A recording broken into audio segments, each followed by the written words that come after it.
son diversos, cómo se puede advertir a una persona violenta y si uno puede darse cuenta con anterioridad. Bueno, esto lo vamos ahora a aclarar, lo vamos a aclarar de una manera, pero yo en este momento quisiera hacerle una pregunta. En el violador o el abusador, ¿cómo nos ubicamos ante la presencia de estas personas? Porque, digamos, ambos podemos decir que son enfermos o podemos decir que hay gente con alguna patología social distinta sin que sea una enfermedad psicológica.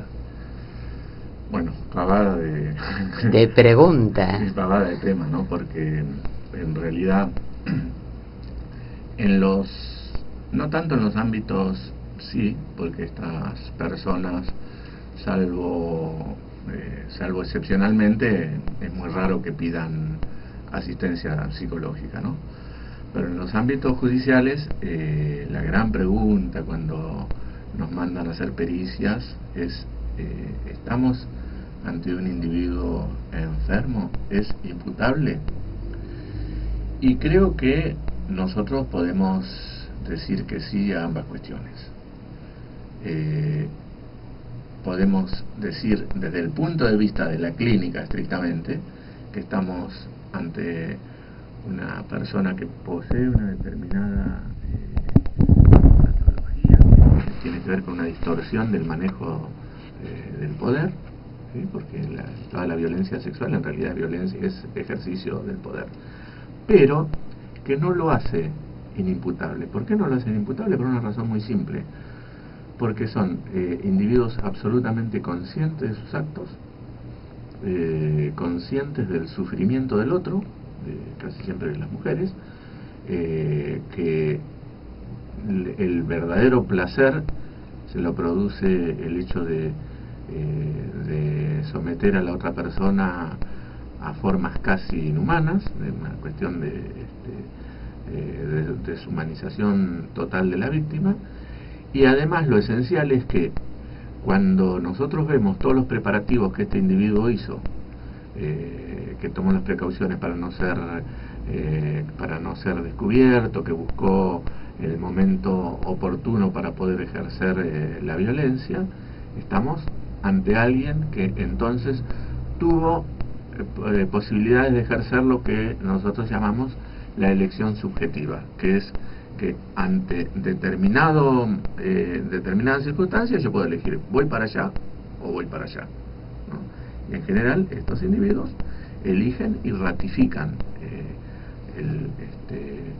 el ejercicio del delito, ¿sí? O sea que hay voluntad consciente.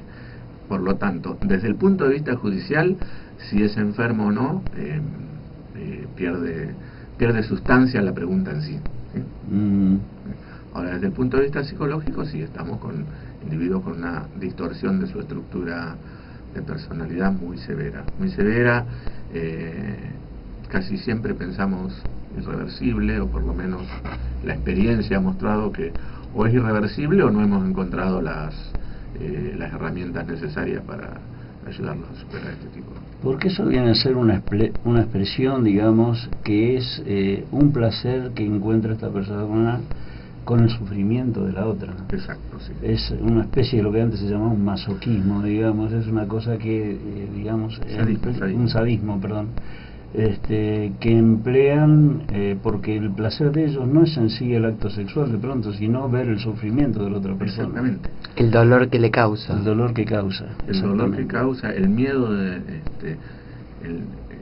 son individuos además que carecen de lo elemental de la culpa. Yo en este momento, qué sé yo, te lastimo sin darme cuenta y me muero de culpa acá en acto. Claro, y estos individuos carecen absolutamente de culpa, y además las estructuras familiares que tienen nos permiten confirmar esto, porque en general son individuos que están casados, tienen familia, tienen hijos, ¿no? Y ejercen de cualquier manera este tipo de de delito sexual, porque lo que le produce el placer es eso, lo que está pasando ahí. ¿Tiene alguna sintomatología especial como para ser detectada una persona así? ¿Hay algún indicio? Es muy difícil, es muy difícil. No se ha logrado establecer un prototipo del violador o del abusador, y tal vez por ahora es bueno que así sea, porque si no correríamos el riesgo de cometer muchos errores.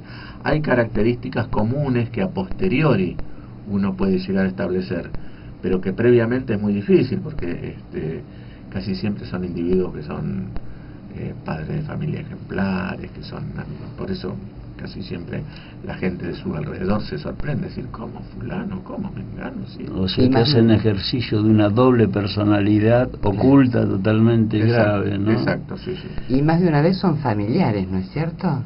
Y en los casos de abuso sexual, la mayoría de las veces son familiares, pero un porcentaje altísimo, son familiares. Y son en padres. el caso de violaciones, también puede llegar a ser...